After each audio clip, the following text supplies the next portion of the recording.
Your intuition doesn't tell you to be too nice. Hi, my name is Leah Chantel and welcome back to my channel. And today I'm going to talk about a story that comes from Confucius. And it's a very common myth in our society that we should be extra nice when people, especially in our own families, are not treating us well. When they're disrespecting us, when they're criticizing us. And I've noticed this a lot between the generation of baby boomers and millennials, or Generation X and Generation Z, Gen Z. I was thinking Z because I'm Canadian, that was the hesitancy. But anyway, I'll go back to that. The problem is that sometimes when we're too nice, people just walk on us even more than they had before. And that's why your intuition will never tell you to be too nice. So where do we get this idea that we should be too nice and that's the way we should do things in order to get what we want? Well, that actually comes from a story from Confucius. I encountered this maybe 7 years ago, this story. And so back in the ancient days, okay, way back, excuse me. This is where this myth comes from. So being too nice was a good strategy thousands of years ago. And that's why this story is out there from Confucius and why this belief still exists today. So back thousands of years ago, there's this story about a son whose mother dies and then he gets a new stepmom. And basically the stepmom treats him horribly abusive and doesn't feed him, doesn't give him clothes and things like that properly. And the lesson of the story is the son has to be a perfectly nice son and behave like an angel, and then his stepmother will basically love him like a real son. And that fairy tale, so a couple thousand years ago, might have been a good strategy, because if you were to leave your family back then, you would starve, right? So that's why that story from Confucius became so popular. However, it does not work in our modern society because we will not starve when we leave.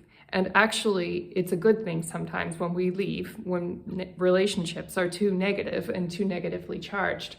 So our intuition in this day and age will not tell us to be too nice.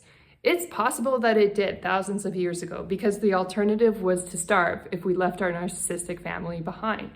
But it is no longer true today. And it's the same in relationships.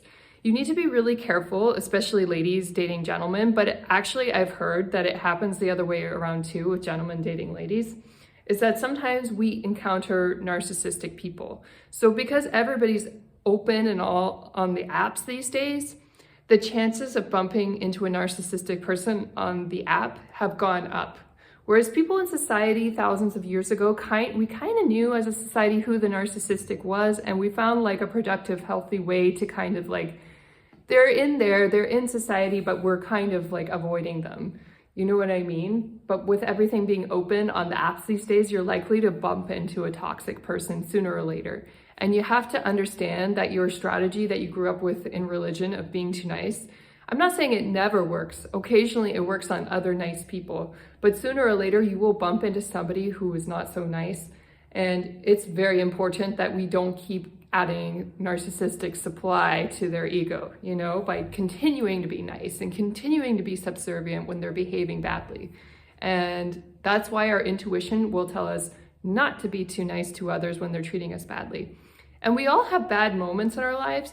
Sometimes our family members may be behaving badly in this certain day and age, but then they behave better in the future. So sometimes you don't want to cut the relationship completely, but you also don't want to keep supplying the relationship by being too nice and encouraging them to continue with their bad behavior.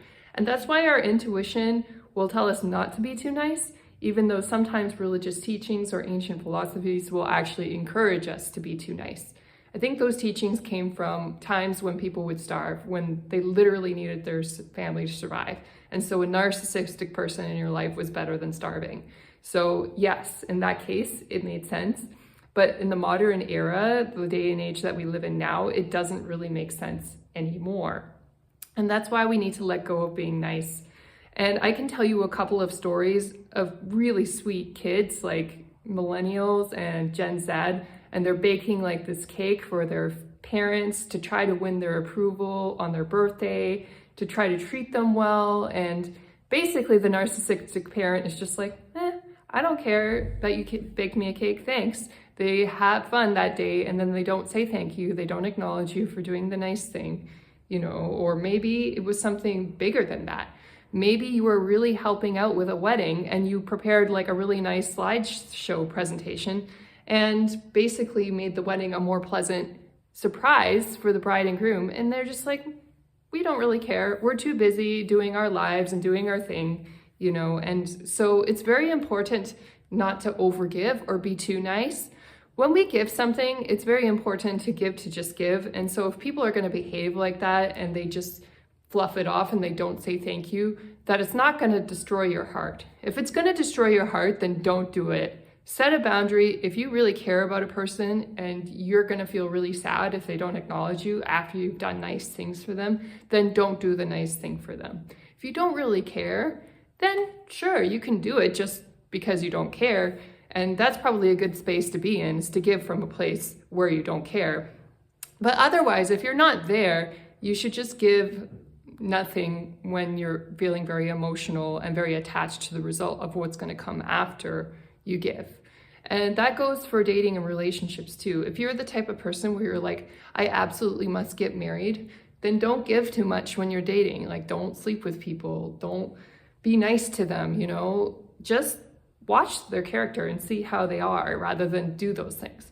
But if you're the type of person that you're like, well, I'm a bit more secular, I don't really need a marriage, I'm not up for having kids, and you don't really mind, then that's different, right? And it all depends on your goals and priorities. And your intuition will always guide you back to your true north, your true goals and your true priorities of whoever you really truly are. So if you're trying to live this conservative religious life and that's not who you truly are, you're really more of a secular person or you really want more freedom, your intuition will navigate back to that. And that could look very destructive in your life and you may not understand why you're manifesting a divorce. But it could be because your intuition is guiding you back to your true north of following your freedom and enjoying independence. And vice versa, if you really want to have a conservative life, but you're surrounded by people who are in hookup culture and stuff, you're probably going to manifest some big crazy thing that guides you back to your priorities of trying to look for a marriage and look for a serious partnership. So sometimes we think we have goals and expectations in our own conscious minds, but our intuition always follows our unconscious desires, our unconscious beliefs, and what we truly want deep inside. So if everybody's telling you to buy that house that's too expensive, but deep down your intuition wants you to travel the world, then that's what your intuition is going to guide you to do. And it will sabotage your efforts to actually buy that expensive house, if that makes sense. So I hope you all understand my message about what I mean that your intuition doesn't guide you to be too nice, because basically it's providing supply to people who may not be that nice themselves, and you don't want to be caught in that dynamic. It's okay to be nice and to give without expecting anything in return when you have that energy and that reserve to do so, but that's the only time you should really be giving, when you can give from that really almost like dispassionate heart, but it's actually really pure as well, and you're not expecting in return. Otherwise, don't give anything more than another person will give to you, and basically unless it is out of a real generous heart with no expectations. I hope that all made sense, and I hope you're all having a beautiful, wonderful day. Now, the devil is in the details. So if you want to book me for a half-an-hour coaching session, basically we can talk about this in more detail, about specifically what person you're dealing with and what kind of strategy would work best for you. In other words, you can always book me for an hour if you think it requires more explanation and more in-depth analysis, if there's a lot of history there.